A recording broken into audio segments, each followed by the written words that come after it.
परली गंगाखेड़ परभड़ी राष्ट्रीय राजमार्ग पर पुल का काम पिछले 2 सालों से रुका हुआ है।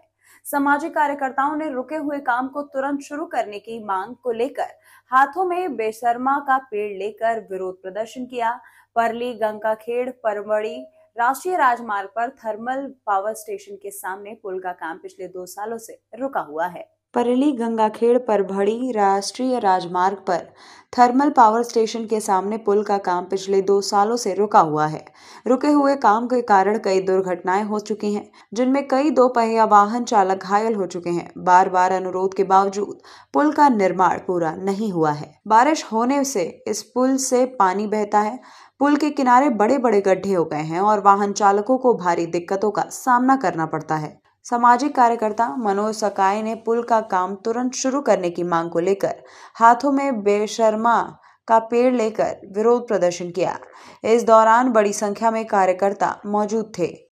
परळी गंगाखेड रोडवरील राष्ट्रीय महामार्गाच्या या बेश्रम अधिकाऱ्याच्या संदर्भात आम्ही आज बेश्रम आंदोलन केलेलं आहे। याच्या अगोदर आम्ही 3 वेळेस निवेदन देण्याचा प्रयत्न केला, तसेच बातम्या देऊन आवाज उठवण्याचा प्रयत्न केला। सतत आम्ही कानावर घालून फॉलोअप घेऊन प्रयत्न केला, पण त्यांचे डोळे उघडत नसल्यामुळे राष्ट्रीय महामार्गाचे अधिकाऱ्याचे गेली 4-5 वर्ष झाले रोड चालू आहे आणि तर सर्वसामान्य माणसाचे बेहाल विनाकारण होत आहेत। हे राष्ट्रीय महामार्गाने कुठेतरी त्यांचा एक नैतिकता म्हणून या सर्वसामान्य माणसाचे जे हाल व्हायलेत, या संदर्भात आम्ही एक लक्ष वेधण्यासाठी आम्ही बेश्रम आंदोलन आज मित्रमंडळाच्या वतीने केलेलं आहे। गेली 5 वर्ष झाले या रोडचं काम चालू आहे।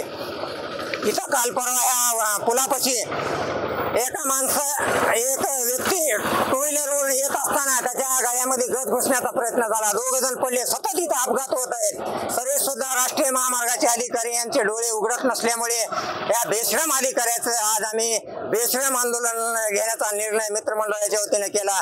यापुढे जर 15 दिवसात त्यांनी जर हे पूल आणि राहिलेला रखडलेला रोड जर नाही गेला तर आम्ही त्यांना त्यांच्या ऑफिसमध्ये जाऊन बेश्रम भेट देऊन अन्यथा आम्ही रस्त्यावर उपोषण करून ह्याच्यापेक्षा उग्र आंदोलन करू, एवढंच आम्ही आमच्या मित्रमंडळाच्या वतीने सांगतो। आणि माझे जी मीडिया टुडे के लिए भिंड जिले से अरुण गिनते की रिपोर्ट। फिलहाल इस खबर में इतना ही। बने रहिए हमारे साथ, देखते रहिए जी मीडिया टुडे। नमस्कार।